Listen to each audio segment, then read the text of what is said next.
Genèse, chapitre 7. L'Éternel dit à Noé, « Entre dans l'arche, toi et toute ta maison, car je t'ai vu juste devant moi parmi cette génération. Tu prendras auprès de toi 7 couples de tous les animaux purs, le mâle et sa femelle, une paire des animaux qui ne sont pas purs, le mâle et sa femelle, 7 couples aussi des oiseaux du ciel, mâles et femelles, afin de conserver leur race en vie sur la face de toute la terre, car encore 7 jours, et je ferai pleuvoir sur la terre 40 jours et 40 nuits, et j'exterminerai de la face de la terre tous les êtres que j'ai faits. » Noé exécuta tout ce que l'Éternel lui avait ordonné. Noé avait 600 ans lorsque le déluge d'eau fut sur la terre, et Noé entra dans l'arche avec ses fils, sa femme et les femmes de ses fils, pour échapper aux eaux du déluge. D'entre les animaux purs et les animaux qui ne sont pas purs, les oiseaux et tout ce qui se meut sur la terre, il entra dans l'arche auprès de Noé, 2 à 2, un mâle et une femelle, comme Dieu l'avait ordonné à Noé. 7 jours après, les eaux du déluge furent sur la terre. L'an 600 de la vie de Noé, le second mois, le 17e jour du mois, en ce jour-là, toutes les sources du grand abîme jaillirent, et les écluses des cieux s'ouvrirent.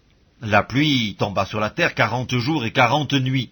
Ce même jour entrèrent dans l'arche Noé, Sem, Cam et Japheth, fils de Noé, la femme de Noé et les 3 femmes de ses fils avec eux.